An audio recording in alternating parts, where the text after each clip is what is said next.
Hey guys, Roman Reaper here, just outside the cinema right now. This is it. This is the biggie.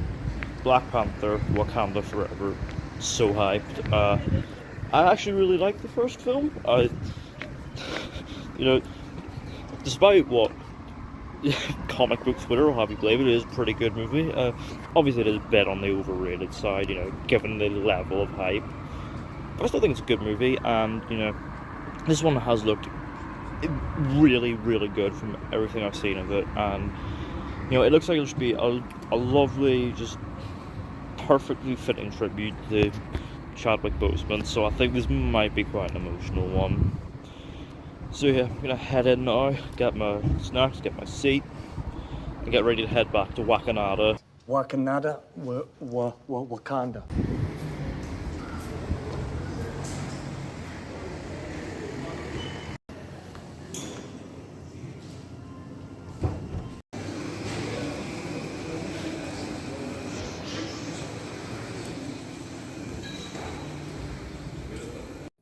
Wakanda Forever.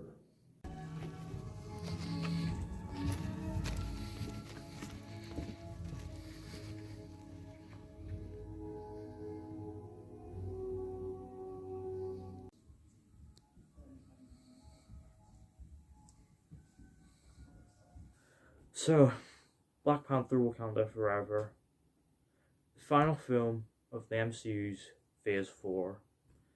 This is the note that they have chosen to round this phase out on.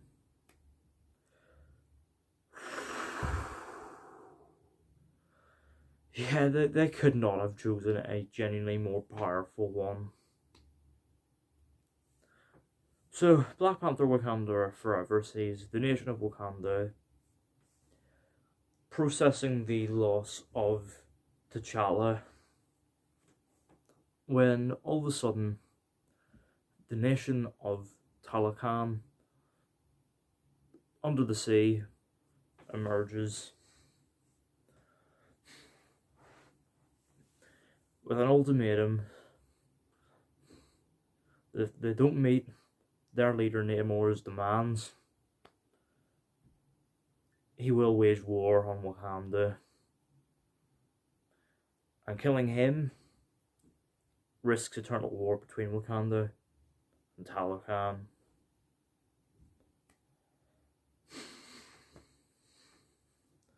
As I said just there, this is an extremely, really powerful film. This feels very different to anything else that has come before it in the MCU, and that, I guess, can be attributed to the fact that this was dealt an extremely difficult hand with obviously the tragic and untimely passing of Chadwick Boseman in August 2020, and you can really feel that ripple effect across the whole production, and they used that wonderfully to create an extremely just powerful tribute to a real talent, and an icon that many black kids can now look up to. Like, even the opening scene of this film, I genuinely near teared up with how head on they addressed the passing of Chadwick, and that feeling sort of travels throughout the film because it maintains a rather somber and very serious tone, which is very different to anything that's come before in the MCU. There are very few jokes, and the jokes that are here work fine. They do get sort of chuckles, but really, the serious stuff is allowed to sit with you rather than be undercut by a one-liner. and when tragic stuff hits in this film, it hits with real weight, and you really feel it. And that's obviously sold by a very talented cast. Like Letitia Wright jumps up from supporting role to a full-fledged lead in this one, and she does it effortlessly She carries the real weight of Shuri's grief and her eventual emotional journey that leads her on, and she does it with real ease. And Angela Bassett as Ramonda is this just real like emotional powerhouse. She's lost her husband, she's lost her son, and her nation is generally looked at with worry from the rest of the world. And all of this helps really shape her as a character in this film, and oh, she is so good. And yeah, a lot of returning figures come back from the first film. Okoye, Nakia, M'Baku, and they're all good. I really liked how they sort of handled their characters, gave them their own little journeys, and how they sort of handled the loss of T'Challa. And the newcomers as well make a really good impression.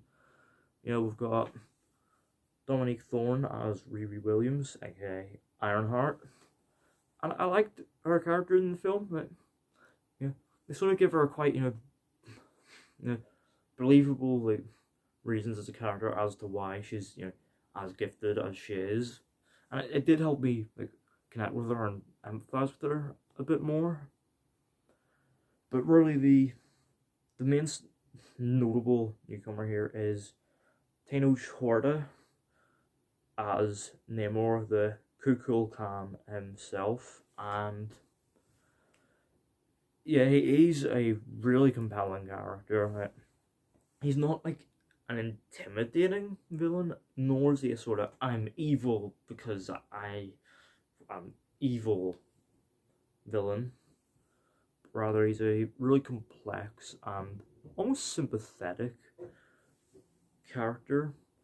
You understand his motives and his backstory, and that gives him, real tragic weight to him. But, he also does things that are, not very sympathetic, which, makes him he sort of treads a very fine line between anti-hero and straight up villain. Much better than Teth Adam in his film. But yeah, Tenoch did a very good job, and I really liked the direction they took him in at the end. That really surprised me. All of that is accompanied by a gorgeous looking film. The cinematography is simply stunning. It actually feels like it has been shot on location. Like, if there's one thing I'm glad Marvel has learned from Eternals, it's that. And the production design, the costume design, everything just feels immaculate. The first film quite richly established Wakanda's culture, and this film just builds on it further, and in a time of real tragedy. And what surprised me is that, unlike the first film, the CGI doesn't look like complete ass. Like, we all remember the first film's CGI atrocities, and when I first heard about it, this had quite a troubled production, obviously, and when I heard that production had been halted until January, I was sort of worried, because it's, a November release date. It's like, uh-oh, is this gonna be the same thing? Thankfully, it's not. The CGI actually looks fine here, but some shots maybe look kinda off. But for the most part, it looks fine, and you probably will barely notice it. And to perfectly sell the real tragic weight of the film and enhance the rich world of it, Ludwig Göransson comes back to score, and he does it great again. There are some real straight bangers here in this score, and I really like the sort of soundscape he created, particularly for Talokan. It really helped make that world feel incredibly tangible and rich. Obviously not quite as rich as Wakanda was, but obviously we've got room to build on it from here. It's not quite a perfect film by any means, because there's there's 2 hours and 40 minutes, and I don't think it quite needed to be that length. I definitely say you could have cut out all the stuff with Everett Ross. His character didn't really feel like he contributed much to the narrative. You probably could have cut him out, and it would be no different. Um, and the final act, to an extent, does sort of succumb to the usual superhero movie, like, final battle thing with lots of parallel editing and multiple things going on at once. But it goes into a direction which really, like, it really rounds off character development very nicely. And honestly, the end of this film just moved me. Like I don't think I've been quite as moved by a film this year since The Northman. But this film moved me, and just the ending and the mid-credit scene, which you should absolutely stay for, just it hit me right in the feels.